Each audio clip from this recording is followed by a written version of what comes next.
Welcome to semester physics. आज के हम इस वीडियो में आपके लिए लेकर आ गए हैं very important short question answer. किसके लिए? तो बोर्ड एग्ज़ाम के लिए। अगर आप इस वीडियो को पूरे लास्ट तक देख लेते हैं तो फिक्स है कि आप बोर्ड एग्ज़ाम में आपको सोचना नहीं पड़ेगा। इस शॉर्ट जो क्वेश्चन है इससे डायरेक्ट आपको मैच करेंगे। आपको कुछ ही देर में पता चल जाएगा क्वेश्चन आपको देखते ही देखते मतलब हम एक एक करके समझाएंगे। जैसे what are the properties of electric charge, पर इलेक्ट्रिक चार्ज का क्या है प्रॉपर्टी। उसके बाद आपका हो गया properties of equipotential surface, difference between conductor और डाई इलेक्ट्रिक हो गया। चाहे मान लीजिए डिफरेंस बिटवीन, आप देख रहे हैं किसके बीच में, कंडक्टर और डाइलेक्ट्रिक के बीच में डिफरेंस हो गया। चाहे डी करंट क्या है, जैसे देख रहे हैं कि explain use of chalk coil. Chalk coil क्या है? अल्टरनेटिंग, जो आपका देख रहे हैं कि अल्टरनेटर ऑफ द मोटर जो भी है। ये फिर देख रहे हैं कि जो आपका बताना है एप्लीकेशन, रेडियो वेव, माइक्रोवेव और गामा रे, आई रे और यूवी रे और ये सब जो भी है।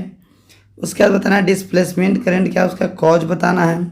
फिर प्रॉपर्टीज हो गया इलेक्ट्रोमैग्नेटिक वेव का। इस तरह से हम लोग क्या है ना बहुत इंपॉर्टेंट है, तो एक एक करके हम डिस्कशन अब करेंगे। तो आप लोग क्या कीजिएगा कि इसको नोट कर लीजिए, कॉपी में आप क्या कीजिए नोट कर लीजिए।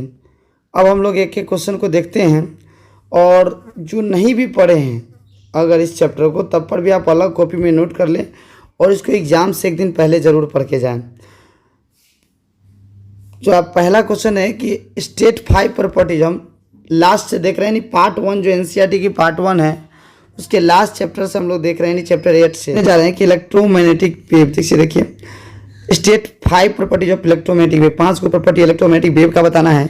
जिसमें से पहला हो गया लाइट कैसा है, जो ट्रांसवर्स नेचर का है। दूसरा है जो they travel with speed of light in vacuum, जो ट्रेवल करता है किसी लाइट जो ट्रेवल करता है वैक्यूम में, तो वो किसके स्पीड से, जो लाइट का जो स्पीड होता है वह स्पीड किसका होता है, इलेक्ट्रोमैग्नेटिक वेव का होता है। दे जो इलेक्ट्रोमैग्नेटिक वेव जो है वह जो लाइट के स्पीड के बराबर से ही ट्रेवल करता है। They do not require any material या मीडियम फॉर देयर प्रोपगेशन, उसको ट्रेवल करने के लिए कोई मटेरियल या कोई मीडियम की जरूरत नहीं है।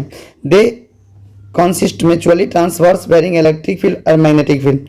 इसमें क्या होता है कि ये जो होता है यह प्रोपेगेट करता है क्या, इलेक्ट्रिक फील्ड, और यहाँ पे मैग्नेटिक फील्ड जो होता है वो दोनों एक दूसरे के परपेंडिकुलर होता है, और उस पर क्या होता है, परपेंडिकुलर होता है। दे प्रोड्यूस बाई एक्सेलरेटेड और ऑसिलेटिंग चार्ज, ये प्रोड्यूस किया जाता है, एक्सेलरेटिंग चार्ज रहेगा तो एक्सेलरेटेड चार्ज प्रोड्यूस करता है या ऑसिलेटिंग चार्ज प्रोड्यूस करता है। यानी जो आप देख रहे हैं कि जो प्रोड्यूस किसके द्वारा होता है, तो चार्ज अगर एक्सेलरेट करा देंगे तो वो क्या प्रोड्यूस करेगा, इलेक्ट्रोमैग्नेटिक वेव। इसमें देख रहे हैं कि डिस्प्लेसमेंट करंट क्या है, एक्सप्लेन इट्स कॉज। देखिए डिस्प्लेसमेंट करंट क्या है ना, एक ऐसा करंट है जो हम लोग इलेक्ट्रोमैग्नेटिक वेव में पढ़े थे, एक ऐसा करंट जो इलेक्ट्रिक फील्ड के वेरिएशन के कारण होता है। मतलब इलेक्ट्रिक फील्ड से हम लोग क्या प्रोड्यूस करते हैं, करंट प्रोड्यूस करते हैं। आप पढ़े हैं गॉस थ्योरम में जो फ्लक्स इक्वल टू होता है charge enclose by epsilon not.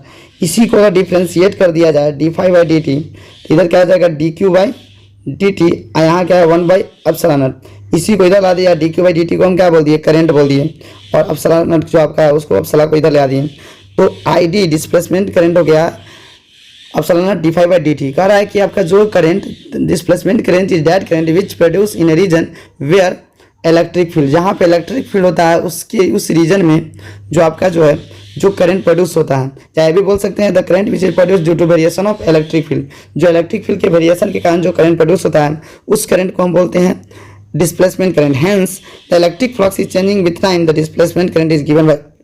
ये जो होता है, जो यहाँ पे इलेक्ट्रिक जो फ्लक्स है, इलेक्ट्रिक फ्लक्स जो है वह चेंज हो रहा है टाइम के साथ, जिसके कारण क्या हो रहा है, प्रोड्यूस हो रहा है क्या, इलेक्ट्रिक करंट। यहाँ पे क्या है, ये आपका absolute permittivity of free space, और आईडी क्या है, displacement current. Displacement current is that current which produce in region the rate of change in electric flux. जो डिस्प्लेसमेंट करंट कहाँ पे, जहाँ पे आपका रीजन एक ऐसा रीजन जहाँ पे क्या इलेक्ट्रिक फ्लक्स जो है प्रोड्यूस हो रहा है और किस रेट से वो बदल रहा है उसके बराबर होता है। आप डायरेक्ट लिख भी सकते हैं। यहाँ पे देख रहे हैं कि हम लोग यूज देखने जा रहे हैं कि यूज देख रहे हैं रेडियो वेव का। रेडियो वेव का यूज क्या है आपका, यहाँ पे रेडियो वेव का यूज क्या है, और आपका इस तरह से आपका दिया माइक्रोवेव, वाइट गामा रेज और इंफ्रारे, अल्ट्रावायलेट और एक्सरे। तो पहला जिसमें से हम लोग देखने जा रहे हैं क्या है, अब इसका पहला का यूज देखना है रेडियो वेव का। तो रेडियो वेव को यूज करते हैं हम लोग क्या, एस्ट्रोनॉमी इसमें यूज करते हैं। Radio wave are use for wireless communication purpose. जैसे मान लीजिए वायरलेस कम्युनिकेशन पर्पस, जैसे देखते हैं कि जो आपका टीवी का जो चैनल जो आपका होता है, रेडियो में जो आप कोई चीज न्यूज़ सुनते हैं चाहे जो भी है, इसमें कनेक्ट नहीं रहता है, फिर भी चाहे फोन से जो हम लोग बात कर लेते हैं, ये सब जो हो गया। तो रेडियो वेव कम्युनिकेशन जो है वायरलेस कम्युनिकेशन में होता है। Two application of microwave. Microwave are use in study of atomic और मॉलिक्यूलर स्ट्रक्चर। जो एटॉमिक और मॉलिक्यूलर स्ट्रक्चर के बारे में जब स्टडी करते हैं उसमें यूज करते हैं। Microwave are use in radar system, long distance telephone communication, इस समय हम लोग क्या करते हैं, माइक्रोवेव का यूज होता है। तो देख रहे हैं कि the two application of gamma ray. अब गामा रे का एप्लीकेशन देख रहे हैं, they are use in radiotherapy और ट्रीटमेंट ऑफ जो भी है कैंसर, ये सब के कैंसर के यूज में हम लोग करते हैं गामा रे। और आप देख रहे हैं कि use to kill micro organism मारने के लिए भी हम लोग यूज करते हैं इस तरह से। उसी तरह से जो इंफ्रारेड देख रहे थे, infrared use to treat the muscular strain का ट्रीट करने के लिए, ट्रीटमेंट करने के लिए हम यूज करते हैं। आई रे जो है, इंफ्रारेड जो है आपका यूज करते हैं प्रोवाइड इलेक्ट्रिकल जो भी आपका inner to satellite by using the solar cell. Application ultraviolet का, अल्ट्रावायलेट रेज जो are use to check the mineral sample making use of the properties of causing the fluorescence. और ultraviolet use the जो भी आप इसको पूरा को आराम से लिख लिया, इसको याद कर ले, कोई दूसरा तरीका है नहीं। Two application of X ray. X ray का दो एप्लीकेशन बताना है। X ray use surgery for detection of fracture. जैसे आप लोग जाते हैं एक्सरे कराने तो उसमें जो कौन सा यूज होता है, एक्सरे होता है जो फ्रैक्चर के पता करता है कि हड्डी पट्टी कहाँ टूटा हुआ है। और एक्सरे यूज तो रेडियोथेरेपी में यूज करते हैं। इस तरह से हम लोग देख लिए, बहुत ज़्यादा इंपॉर्टेंट था। हम लोग देख रहे हैं चॉक कॉइल। चॉक कॉइल होता क्या है, तो देखिए सबसे पहले समझिए चॉक कॉइल। तो चॉक कॉइल का एक मेटेलिक कॉइल है। क्या है, एक मेटेलिक कॉइल है। चाहे आप लिख सकते हैं it is an induction coil of low resistance, चाहे भी लिख सकते हैं choke coil is a metallic coil which has low resistance और which reduce the high value of alternating current without any loss of energy. देखिए choke coil का काम क्या है ना, चॉक कॉइल क्या करता है कि जो करंट को रिड्यूस कर देता है, करंट को क्या कर देता है, रिड्यूस, बिना एनर्जी का, बिना पावर का लॉस किए हुए। इट इज यूज टू, इसको हम कहाँ यूज करते हैं, ट्यूबलाइट में यूज करते हैं in series, so that tubelight is protected from the initial high value of current. और जो आपका अल्टरनेटर में देखते हैं, इसमें देखते हैं हम लोग एक अल्टरनेटर होता है। ये भी क्या होता है आपका, it is a safety device which connected in series of A motor. Motor में हम क्या मोटर के सीरीज में हम जोड़ते हैं। The initial current of motor is 5 to 10 times the average value. जो उसका जो वैल्यू एवरेज वैल्यू होता है उसके क्या हो जाता है, उसका 5 to 8 टाइम्स होता है। Motor of alter reduce this value of normal level. Already पहले की वीडियो में हम बता चुके हैं कि एसी और डीसी में क्या डिफरेंस है और एडवांटेज डिसएडवांटेज आप देख सकते हैं। वहाँ से भी आप जानते हैं कि एसी और डीसी में क्या है कि इट इज कनेक्टेड, जो आपका it is economical generate AC than DC. और कह रहा है कि AC can easily step up और step down with the help of transformer. AC को वोल्टेज को हम कम बेस कर सकते हैं, एसी करंट को कम बेस कर सकते हैं ट्रांसफार्मर के यूज करके, ठीक है। It can easily transfer high AC voltage distance place, बहुत दूर दूर तक भेज सकते हैं बिना एनर्जी के लॉस किए हुए। AC can easily convert into DC by using rectifier. AC को डीसी में कन्वर्ट करते हैं रेक्टिफायर के यूज करके। Alternating current can easily regulated by the using the choke coil without loss of electric energy. और disadvantage क्या है AC और over DC, it can not be use to electrolytic process. इसको electrolytic process में use नहीं कर सकते हैं। AC supplies more dangerous metal then the DC due to the shock produce by it. तो एसी जो होता है डेंजर होता है। ये सब डिसएडवांटेज दो गो, इतना एडवांटेज है आप लिख सकते हैं इसको भी। यहाँ पर देख रहे हैं कि हम लोग डिफरेंस बताए रेसिस्टेंस में, इम्पीडेंस में और रिएक्टेंस में एसी सर्किट में। जो हम लोग देख रहे हैं डिफरेंस बिटवीन रेसिस्टेंस, इम्पीडेंस और रिएक्टेंस। तो इसमें डिफरेंस है, रेसिस्टेंस आप लोग जानते हैं कि वो क्या करता है, आपको करंट को रोकता है। इम्पीडेंस क्या करता है, ईवी क्या करता है, जिस सर्किट में एसी लगा रहता है, मतलब इंडक्टर लगा रहता है, कैपेसिटर लगा रहता है और रेसिस्टर लगा रहता है, उसमें जो आपको करंट को अपोज करता है उसी को हम क्या बोलते हैं, इम्पीडेंस। और रिएक्टेंस क्या होता है आप जानते हैं कि जैसे सिर्फ कैपेसिटर के द्वारा रोके, चाहे इंडक्टर के द्वारा रोके, चाहे आपका जो है इस चीज़ को, इसको हम क्या बोलते हैं, रिएक्टेंस बोलते हैं।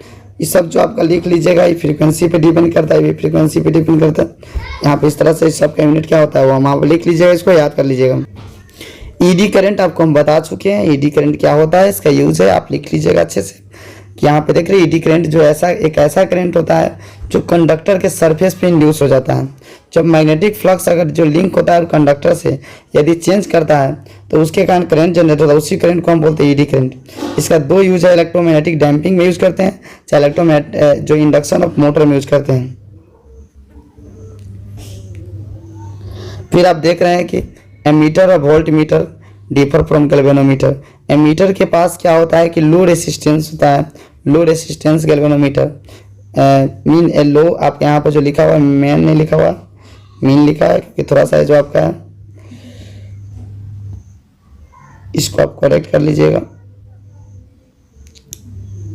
Mean a low resistance shunt is connected across the galvanometer it become ammeter.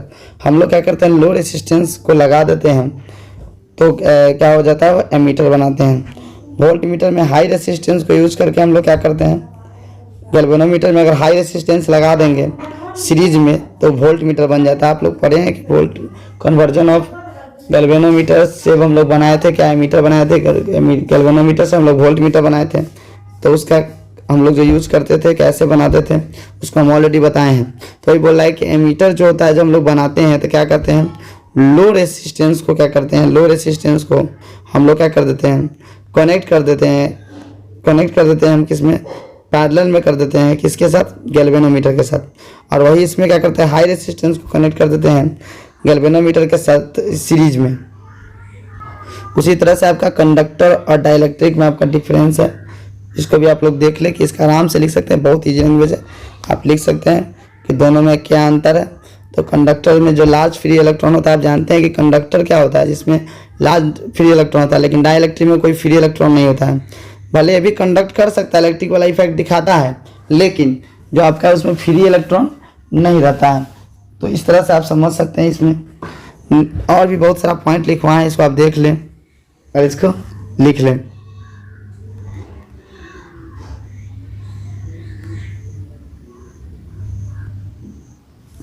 उसके बाद आप देख रहे हैं कि what are the properties of equipotential surface.